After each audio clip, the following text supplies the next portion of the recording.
quiero resumir un poquito cosas que ya se han dicho, pero que me parece que son importantes. Y es que la defensa nacional es un campo de la acción humana contemporánea que está más sometido a las transformaciones tecnológicas. Y eso no solo ocurre con la innovación y los desarrollos que se realizan específicamente en los instrumentos que usa la fuerza militar, en las estrategias y las tácticas de guerra, sino que también incide en los propios escenarios en donde las guerras o las misiones que se encomiendan a la defensa ocurren. Y estos están determinados por las tecnologías. Por ejemplo, se han introducido nuevos espacios operacionales como es el ciberespacio. Inclusive Estados Unidos tiene interviene en lo que es el espacio exterior. Y esto hace que tengamos que tratar inclusive nuevos tópicos de lo que sería la industria de defensa, como puede ser, ya muchos han dicho, la inteligencia artificial, los robots, la biotecnología, la ciberdefensa, las redes sociales, las guerras cognitivas, la competencia por los materiales estratégicos o críticos para las tecnologías que se necesitan. Fíjense que algo, esto entre paréntesis, en el caso de Irán, tuvieron que bombardear, ¿no es cierto?, para impedir que siga enriqueciendo el uranio.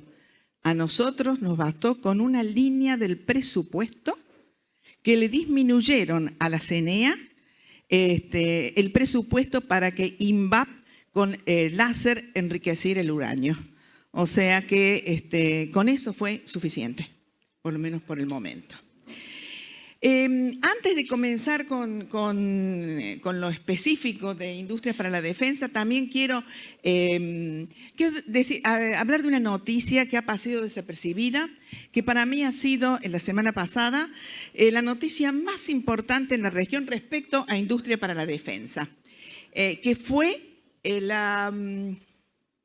en la que los Emiratos Árabes hayan elegido el C-390 Millennium. Se firmó un contrato por 20 aviones, 10 con opción a 10 más. Y quiero solamente decir algunas cositas de ese programa que como latinoamericanos nos debe enorgullecer. Que, bueno, la decisión política de sustituir al Hércules en Brasil se tomó en el gobierno de Lula, allá cercano por el 2005. Se comenzaron de cero y recién en el 2009 se firma el primer contrato entre Embraer y la Fuerza Aérea Brasilera por 2 prototipos. A veces nosotros creemos que es un solo el prototipo que tiene que hacerse, no. Tienen que ser 2 o 3. De los Pampas fue 3 prototipos. Y recién el primer vuelo ocurrió en el 2015. El primer contrato que se firma es con la Fuerza Aérea Brasilera, porque hay algo en las industrias para la defensa que es sumamente importante. Ningún país va a comprarnos nada si nosotros no le proveemos a las Fuerzas Armadas del país. Y así que en el 2019, fíjense, ya habiendo pasado casi 15 años, se entregaron las primeras aeronaves a la Fuerza Aérea Brasilera. Y a partir de allí se firmaron 61 contratos por el C-390, ahora llamado C-390 Millennium. Y de esa manera pasa Embraer a ser un jugador global en lo que es industria para la defensa. Hay distintos modelos que supongo que el colega va a hablar de algunos modelos de industria para la defensa. Solamente decir que tenemos modelos como el estadounidense, que es de primacía privada, sin entrar, pero donde desarrolla pymes propias de Estados Unidos, pero que el Estado, a pesar de ser de gerenciamiento privado, el Estado juega un rol fundamental en Estados Unidos para el desarrollo de la defensa. Otros modelos mixtos, como puede ser Francia o Israel, donde tenemos muy interesante accionar entre el Estado, lo privado y lo público a través de paquetes accionarios y de entrecruzamientos de distintas empresas de la defensa, con un órgano rector, en el caso de Francia, que es la Dirección General de Armamento. Luego tenemos el chino y el ruso, que son netamente estatales, y en la Argentina tenemos, en Latinoamérica tenemos distintos matices. Uno puede ser Brasil, como lo es con la acción de oro en Embraer, otro es el chileno, con empresas del Estado, y el argentino, donde las empresas primero se privatizaron y luego volvieron al Estado Nacional. Pero antes de presentar lo que considero que es el modelo que nosotros tenemos que tener de desarrollo de la defensa, déjenme volver al primer peronismo. Entre el 45 y 55, inclusive un poquito antes, en la época del general Sabio. Fíjense que el general Sabio, que es quien crea Fabricaciones Militares en el 41, en el 45 se crea Altos Hornos Zapla, en el 47 se crea Somisa. O sea, se van sentando las bases para el desarrollo de una industria nacional y la industria pesada en aquel momento. Y se aprueba el primer plan quinquenal, no sé si ustedes lo recuerdan, entre el 47 y el 51. Y se crea también otro instrumento, que es el Banco Industrial de la República Argentina. Juntamente con eso, en el 43 se crea el Instituto Aerotécnico en Córdoba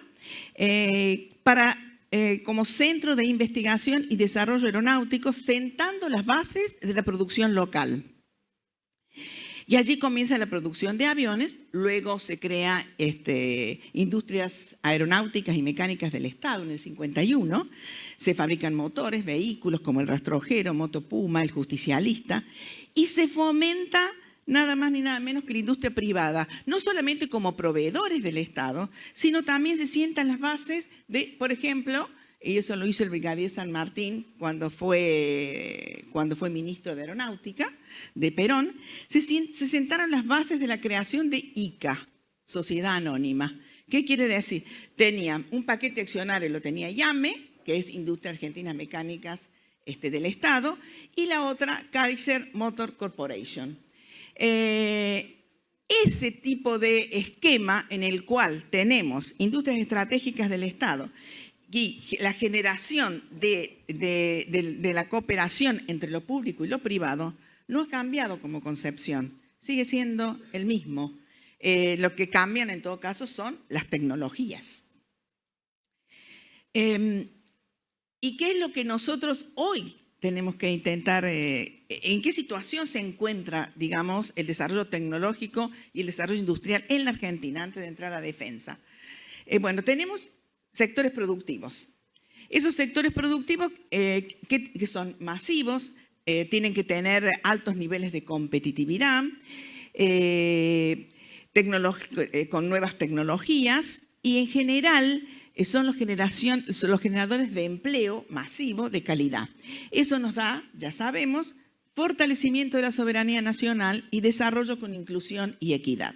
Y luego tenemos nichos tecnológicos, que por supuesto dependen de los nuevos desarrollos tecnológicos, que son áreas de producción altamente intensivas en conocimiento, con excelente inserción internacional y capaces de producir bienes y servicios estratégicos, generadores de empleo de alta calidad y formación, donde tenemos que tener una inserción internacional y también una integración regional.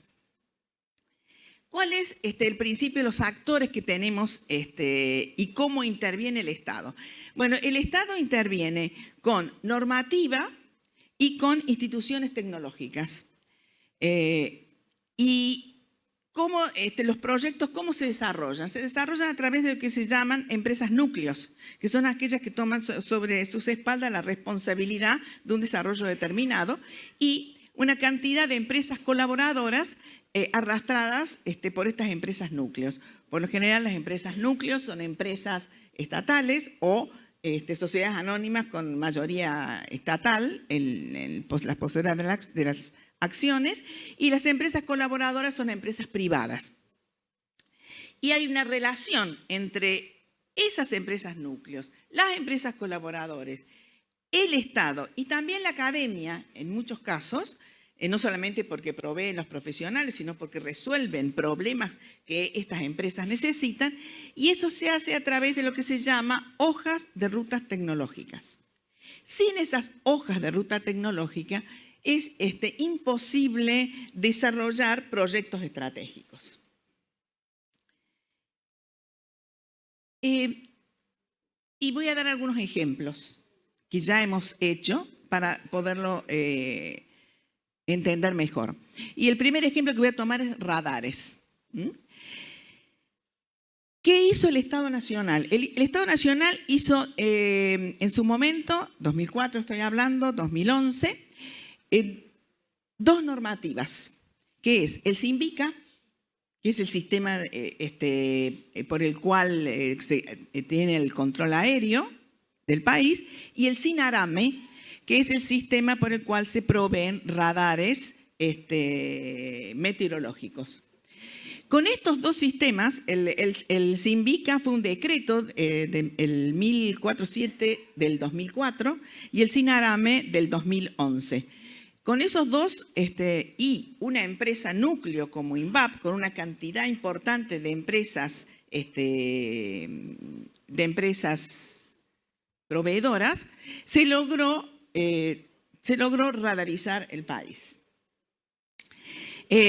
Por supuesto que recuerdo cuando fui a INVAP a visitarlos, el INVAP me dice, le voy a hacer conocer a INVAP. Y fuimos a visitar todas las empresas pymes proveedoras, inclusive familiares, de este proyecto. Y en el caso del radar meteorológico, el primer prototipo lo tiene la Universidad Nacional de Córdoba, que es con la que integran lo que llamamos en la Universidad Nacional el Sistema Hidrometeorológico de Córdoba. El otro ejemplo, que ya lo había nombrado un poco Agustín, fue el de la sustitución de importaciones del Pampa. ¿Y con qué se hizo eso? La sustitución de importaciones está relacionado con un montón de pymes que nos sustituyeron elementos del Pampa. ¿Y con qué se hizo? Con el FONDEF, en primer lugar, con el PRODEPRO del Ministerio de Industria y, por supuesto, con los PIDEF que daba el Ministerio de Defensa para las universidades. Y allí trabajaron FADEA como empresa tractora, INVAP, VEN, que es una empresa de la CONAE, y la Cámara Argentina Aeronáutica y Espacial. Tuvimos tres proyectos de ese tipo. Uno de las sustitución de importaciones, el otro el IA-100. El IA-100, a ver, antes de pasar al IA-100, me había olvidado de comentar que el 65% de la producción del Pampa viene del exterior y el 35% nacional, donde están todas estas empresas que yo les digo. Y se empezaron, por ejemplo, se trabajó el tren de aterrizaje, se trabajaron válvulas, el fatigómetro, una serie de elementos, sin entrar a profundizar desde el punto de vista tecnológico, que los hacía el conglomerado de pymes que hay en la Argentina. Y teníamos ya, cuando hablo de rutas tecnológicas, también estoy hablando de esto, teníamos desarrollos estratégicos a futuro. ¿Qué desarrollos estratégicos que no pudimos hacer y que a veces no son fáciles de convencer tampoco, porque no dan rédito político inmediato? Que sigue siendo para mí, el desarrollo de una computadora de emisión nacional. Esa computadora de emisión se le compra a Elbit. Elbit ya debe estar llegando a su tiempo de vida útil en unos años. Nosotros planteamos en el 2019 que había que empezar a desarrollar la computadora de emisión. y que teníamos suficientes elementos para hacerlo. ¿Cuáles eran los elementos? Bueno, en primer lugar, la física del vuelo, que lo manejaba el Instituto Nacional Aeronáutico, y en segundo lugar, la CONAE, que hacía computadoras de misión para los satélites. Por supuesto que la computadora de misión para una aeronave que simula combate es mucho más compleja que la que hacía Ben, pero era posible hacerlo. También queríamos desarrollar el display multifunción del Pampa, que había que cambiar, y posteriormente, junto con INVAP, un radar de barrido, que le diera mayores capacidades al Pampa. Esos eran nuestros proyectos estratégicos en esta hoja de ruta tecnológica de sustitución de importaciones. No sé cuánto me queda, sí, todavía queda poquito. Y el otro proyecto donde quisimos plasmar precisamente esto que les venía planteando, de recuperar capacidad de diseño, de fabricación y de fabricación en serie, proveer un instrumento para las Fuerzas Armadas, fomentar el crecimiento de la aeronáutica nacional y, por supuesto, tener un producto que se pudiera insertar en el mercado, fue con el IA-100. Lamentablemente, el IA-100 quedó trunco, el primer prototipo se hizo, se voló, hay que hacer un prototipo más. Agustín se enojaba cuando me decía, ¿y por qué tenés que gastar tanto en el IA-100? Sí, hay que gastar, y mucho, porque son proyectos, vuelvo a repetir, donde hay que invertir, proyectos estratégicos. Y el IA-100 tenía, la idea nuestra era que el 60% lo hacía FADEA y el 40% empresas locales. Y entonces ahí voy a terminar con una nueva noticia, así como dije la noticia esta de Embraer, otra nueva noticia que salió también en un periódico de defensa, Infodefensa y Seguridad. Y la noticia dice esto, salió esta semana. Se crea una mesa interministerial para proyectar desarrollos aeronáuticos para la inserción global del IA-63 Pampa y el IA-100. Ninguno de los dos tiene contrato con el Ministerio de Defensa. El programa de sustituciones de obsolescencias se paralizó. No hay planes concretos para la compra de nuevos motores. Y el IA-100 no terminó su campaña de vuelo. Se necesita fabricar un segundo prototipo y la Fuerza Aérea no tiene ningún avión IA-100. Entonces, este anuncio que hace el gobierno actual es un anuncio totalmente vacío. Ahora, todo esto a mí nos tiene que llevar a una gran reflexión. Ustedes vieron que lo de Embraer, yo dije, comenzaron en el 2003 con el gobierno de Lula y hoy es un actor global en el 2026. Y pasaron muchos gobiernos, no solamente el de Lula o el de Dilma Rousseff, sino también el de Bolsonaro y Temer. Entonces, ¿cuál es la piedra fundamental de estos logros? Y la piedra fundamental de estos logros es la continuidad. Si nosotros no logramos la continuidad de nuestros proyectos estratégicos, no vamos a salir de esto de avanzo y retrocedo, avanzo y retrocedo. ¿Cómo lograr la continuidad?